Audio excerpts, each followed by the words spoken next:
आदाब दोस्तों, आप देखना शुरू कर चुके हैं इंसाफ टाइम। मैं महताब आलम। हमारे साथ बातचीत करने के लिए वसीम अकरम त्यागी साहब, जो कि सीनियर जर्नलिस्ट हैं, उनसे बातचीत करेंगे। केंद्र में सरकार मोदी जी की बनती है, उसके बाद जो है लगातार देश के अंदर मॉब लिंचिंग की घटनाएं जो है शुरू हो जाती हैं 4 तारीख के बाद जो है।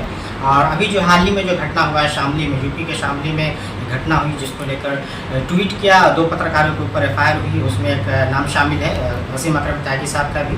इस मामले पे हम सबसे पहले तो उनका इस्तकबाल करते हैं इंसाफ टाइम से। बहुत शुक्रिया आपका। उसके बाद पूरा मामला क्या है वो आप बताएं। देखिए, जैसा आपने शुरू में कहे थे मोदी जी के सरकार में आने के बाद ये 2014 से ये सिलसिला शुरू हुआ है। 2014 में जैसे ही मॉब लिंचिंग हुई, पहली मॉब लिंचिंग वो मोहसिन शेख की हुई। मोहसिन शेख को पहचान के आधार पर पुणे के छात्र थे, छात्र के इंजीनियर थे, वो आ रहे थे ड्यूटी से, उन्हें पहचान के आधार पर पीट दी।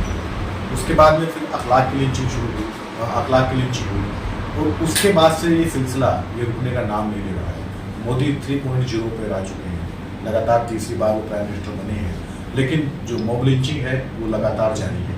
4 जून को जैसे ही चुनाव के नतीजे आए, उसके बाद से सोशल मीडिया पर बीजेपी के लोगों ने और बीजेपी IT सेल के लोगों ने एक दुष्प्रचार करना शुरू किया कि मुसलमानों ने बीजेपी को वोट नहीं दिया, इस वजह से बीजेपी ये जो है बहुमत के आंकड़े से वो नहीं छू पाई अपने दम पर। और इसके लिए बाकायदा एक टेलीविज़न चैनल है इंडिया TV, उसके एक एंकर हैं सौरभ शर्मा, उन्होंने बाकायदा एक प्रोग्राम चलाया कि वहाँ मुसलमान ने वोट दिया, मुसलमान ने वोट दिया, जबकि मुसलमानों की आबादी इस देश में 14.2% है।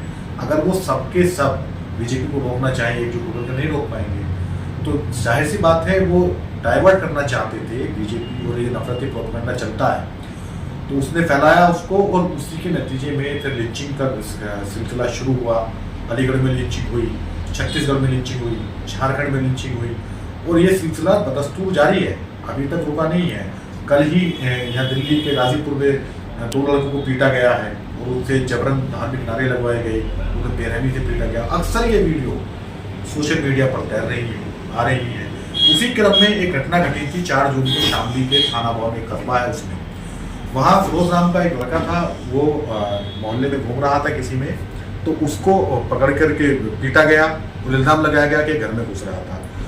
तो उसके फिर बाद में पुलिस आई, पुलिस उसको ले गई पुलिस चौकी, और वहाँ से उसके परिजन आए, उसको ले जा करके वो ले जा रहे थे अस्पताल, उसने रास्ते में दम तोड़ दिया।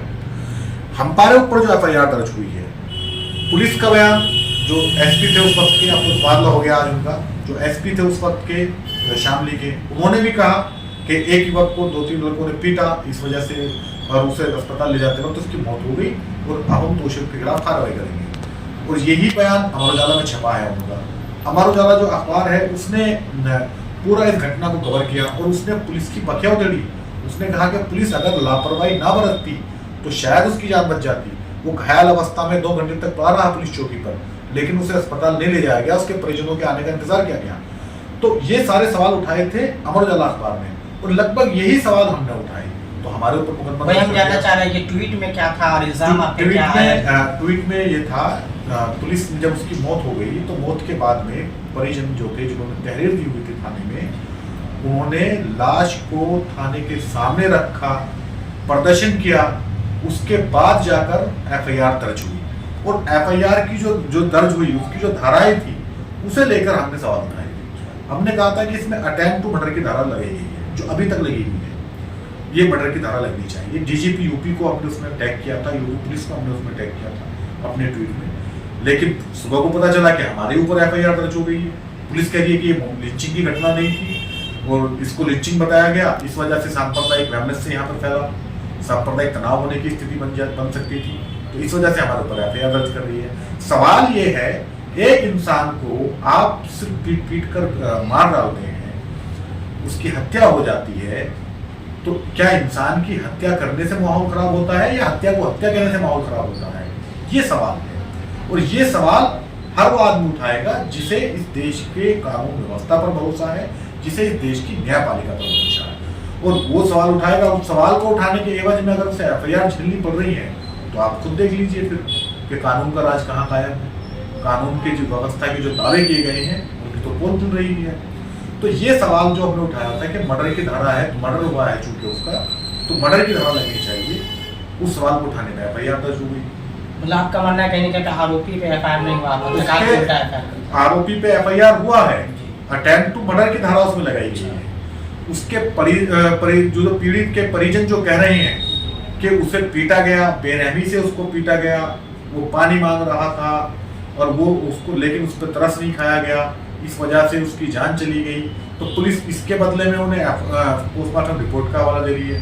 पुलिस का कहना है कि पोस्टमार्टम रिपोर्ट में पुष्टि नहीं हुई कि इसकी जान जो है वो पिटाई की वजह से गई है। भाई अगर इससे पुष्टि नहीं हुई कि पिटाई की वजह से जान गई तो किस वजह से जान गई है? अब से पहले क्यों नहीं जान गई उसकी? अब से पहले चली जानी चाहिए थी जान, ये इस घटनाक्रम के बाद ही क्यों जान गई उसकी? ये सवाल है ना, इसकी जांच कौन करेगा?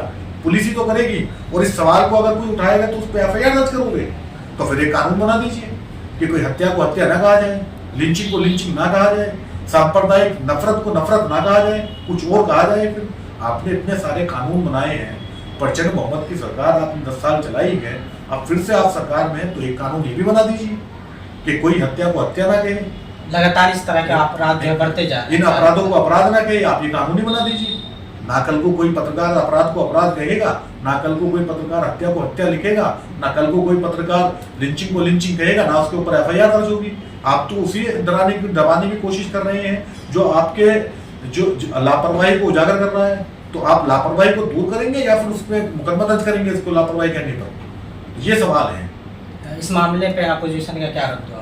अपोजिशन का इसमें रद्दोमल जो था, अपोजिशन के कई सारे लीडर हैं, तकरीबन 1 दर्जन लीडर हैं, सांसद हैं, उसमें कोई पूर्व सांसद है, पूर्व MLA है, उन्होंने इसमें आवाज़ उठाई है। और हमें उनसे दरकार भी नहीं थी कि वो उठाएं आवाज़, लेकिन जिस हमें दरकार थी अपनी पत्रकार बरादरी से, और पत्रकार बरादरी जिस तरह से खुलकर प्रेस क्लब ऑफ इंडिया ने इस घटना को कंडेम किया, उसके विरोध में खड़ा हो गया बिना किसी पट के। DG पब जो डिजिटल जो पत्रकारिता करते हैं उनकी जो आधिकारिक बुराई होती है, उसने जिस तरह से आवाज़ उठाई, CPJ ने जिस तरह से आवाज़ उठाई, अल जजीरा ने जिस तरह से इसको प्रमुखता से छापा, उसने एक हौसला दिया कि अभी सब कुछ नहीं बिगड़ा है, अभी पत्रकारिता की जा सकती है और की जाती रहेगी। क्या लगता है इसके पीछे का जो मॉब लिंचिंग की घटना लगातार बढ़ रही है, इसके पीछे कारण क्या हो सकता है? ये एक नफरत का जो प्रोपेगेंडा चलाया गया है, नफरती प्रोपेगेंडा जो प्रचार जिस तरह से किया जाता है, रात दिन टेलीविजन चैनल पे आप देखेंगे जिस तरह से एक कम्युनिटी को लगातार निशाना बनाया जाता है। एक बीमारी आई थी, उसको मुसलमानों के ऊपर डाल दिया गया। तो ये सब इस तरह से दर्शाया गया चीज़ों को कि मुस्लिम कम्युनिटी जो है वो इस देश पर बोझ है, और इन्हें मारना जो है वो राष्ट्र धर्म है, इनको गाली देना देशभक्ति का सबूत है। तो ये इस तरह से दिखाया गया और वो सामने आ रहा है। पुलिस उस पर कानून, सरकार उस पर उसको गंभीरता से लेने के लिए तैयार नहीं है। अब वो लिंचिंग के रूप में आपके सामने आ रहा है। कल को कोई किसी को मार सकता है। जगह जगह सड़कों पर लिखा होता है अक्सर कि धूम्रपान वर्जित है, वहाँ अगर कोई आदमी सिगरेट पीता तो उसे जान से मार देंगे।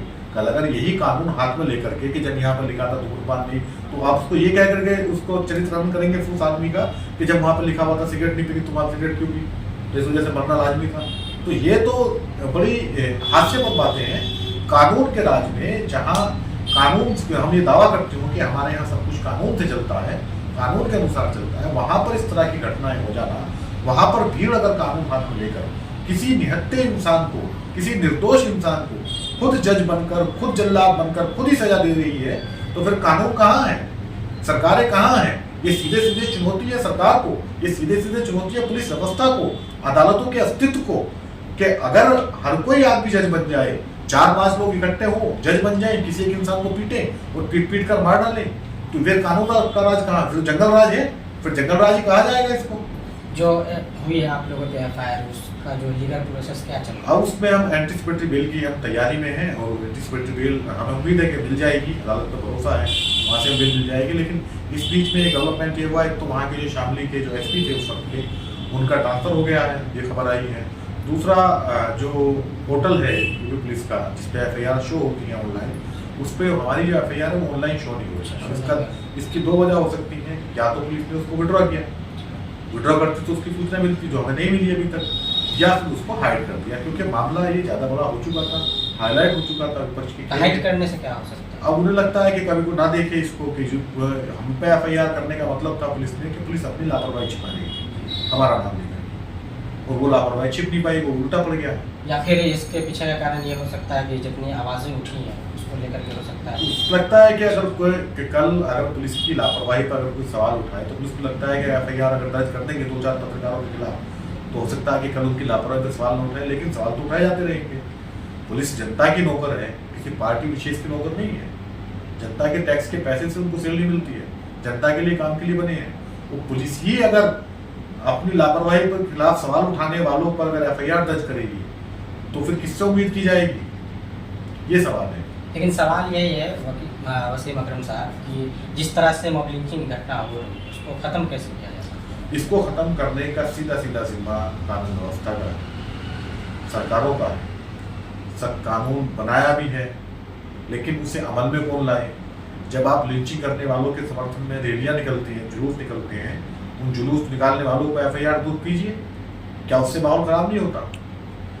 हत्या जैसे अपराध करने वालों के समर्थन में जुलूस निकालना, ये भारतीय संस्कृति ने कहा है? ये तो भारतीय संस्कृति का अपमान है सीधे सीधे। तो उनके ऊपर केस दर्ज कीजिए, और जो नागरिक समाज है, सिविल सोसाइटी है, उसको इसमें आगे आना होगा। आगे आएंगे तभी ये घटनाएं रुकेंगी। और ये जो कानून जिस तरह से लोग अपने आप में गले में भगवा गमछा डाला और किसी भी इंसान को पीटना शुरू कर दिया, तो इनके खिलाफ पुलिस को सख्त कानून कार्यवाही करनी होगी, तब जाकर ये घटनाएं रुकेंगी। आप 10 लोगों पर देश के जो बड़े लीडरान हैं वो भी खुलकर नहीं बोलते। लिंचिंग करने वालों के खिलाफ आप UAPA की कार्रवाई कीजिए। 10 लोगों पर UAPA की कार्रवाई अगर आप कर जाते हैं फिर लिंचिंग नहीं होगी। अगर आप लिंचिंग करने वालों को महिमा मंडित करेंगे, उनके समर्थन में जुलूस निकालेंगे, तो फिर तो लिंचिंग की घटनाएं होती रहेंगी। क्योंकि फिर तो ये कि राष्ट्रभक्त होने का, देशभक्त होने का, राष्ट्रवादी होने का एक सर्टिफिकेट मिल जा रहा है किसी अखलाक को मारने से, किसी पहलू खान को मारने से, किसी फरीद को मारने से या फिरोज को मारने से। तो ये सर्टिफिकेट तो तभी खत्म होगा जब आप उन पर UAPA लगाएंगे कि नहीं, आपने जो किया वो दुनिया का सबसे बड़ा पाप था। इंसान को मारना इससे बड़ा पाप नहीं है कोई। इंसान को मारना, उसकी पहचान के आधार पर मारना, उसकी नस्ल के आधार पर मारना, उसकी जाति के आधार पर मारना, इससे बड़ा पाप कोई नहीं है, इससे बड़ा अपराध कोई नहीं है, इससे बड़ा देश विरोधी कृत्य कोई नहीं है। जब आप इस तरह की घटनाएं करने वालों के खिलाफ सरकारें UAPA के तहत कार्रवाई करेंगी, तब पता चलेगा कि लिंचिंग रुकती है कि नहीं रुकती। 10 लोगों के खिलाफ कार्रवाई कर दीजिए, पता रुक जाएगी लिंचिंग। लेकिन हो क्या रहा है? अखलाक को मार दिया। अखलाक का जो हत्यारोपी था रवि, उसकी जेल में डेंगू से मौत हो गई, तो उसकी लाश पर तिरंगा डालने पहुंच गए मोदी सरकार के तत्कालीन केंद्रीय मंत्री महेश शर्मा। झारखंड में अलीमुद्दीन को मार दिया।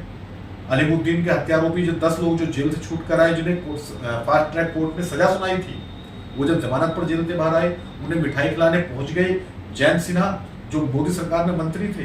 तो ऐसे लिंचिंग थोड़ी रुकोगी। अलीगढ़ में फरीद को मार दिया। फरीद के मारने वालों के समर्थन में पूरी बीजेपी और बीजेपी के मेयर अलीगढ़ की पूरी यूनिट सड़क पर उतर आई, थाने का घेराव कर लिया। इस तरह से लिंचिंग रुकेगी? छत्तीसगढ़ में 3 लोगों को मार दिया और उनको मारने वालों के समर्थन में पूरी की पूरी बीजेपी रायपुर की उतर कर आ गई, थाने का घेराव कर लिया। इस तरह से लिंचिंग नहीं रुकने वाली। जब तक इन लिंचिंग करने वालों के खिलाफ और जो लिंचिंग के आरोपितों के समर्थन में जो जुलूस निकालते हैं, आप सख्त कानूनी कदम नहीं उठाएंगे, तब तक लिंचिंग घटनाएं रुकने का नाम नहीं लेंगी। और मोदी जी को इसमें अपील करनी होगी देश से आगे आकर। हर बार मन की बात बोलते हैं, एक बार मन की बात में उन्हें बोलना पड़ेगा, अपील करनी होगी कि सांप्रदायिकता इस देश के लिए जहर है, किसी भी समाज के लिए जहर है। अगर हम विश्वगुरु बनने की तरफ जा रहे हैं तो हमें सांप्रदायिकता को त्यागना होगा। हमें विश्वगुरु नहीं बनना है, विश्वगुरु बनना है। मतलब चुप्पी साधने से आप कह रहे हैं कि प्रधानमंत्री ये चुप्पी जो है ये एक तरह से मौन समर्थन है, तो इस चुप्पी को तोड़ना होगा, हमें हर हाल में तोड़ना होगा। मुसलमान इस देश का उतना नागरिक है जितना कोई अन्य नागरिक है। उसके साथ में अपराध हो रहे हैं, उसके खिलाफ माहौल बनाया जा रहा है, नफरती प्रोग्राम चल रहे हैं, नफरती एजेंडे चल रहे हैं, तो उन्हें लगाम लगाने की जिम्मेदारी सरकार की है। सरकार को उस पर लगाम लगानी होगी अगर देश को विश्वगुरु बनाना है। पूरे मामले को लेकर आप इंसाफ टाइम के माध्यम से क्या सजेस्ट? इंसाफ टाइम के माध्यम से, जैसा आपका नाम है इंसाफ टाइम्स, हम यही कहना चाहेंगे कि किसी भी हाल में इंसाफ की रास्ते को नहीं छोड़ना है। मजलूम के साथ रहना है, पीड़ित के मुखालफत में रहना है, हर हाल में मजलूम के साथ रहना है, और जो अत्याचारी है उसकी मुखालफत में रहना है, अत्याचारी के खिलाफ लड़ना है, अत्याचार के खिलाफ लड़ना है। ये आपको याद रखना है हमेशा। बहुत शुक्रिया बातचीत करने के लिए। तो हमारे साथ वसीम अकरम त्यागी साहब थे, उन्होंने पूरे डिटेल से पूरे मामले पे बात की और इंसाफ टाइम्स के ऑडियंस को भी उन्होंने सजेशन दिया कि किस तरह से इस मामले को देखना चाहिए। और अपनी राय भी आप कमेंट बॉक्स में ज़रूर दे सकते हैं और इंसाफ टाइम्स के जो भी सोशल मीडिया हैंडल है उनको आप फॉलो ज़रूर कर लें। हमारे कैमरे के पीछे जसारत अली हैं और मैं महताब आलम, इंसाफ टाइम। बहुत बहुत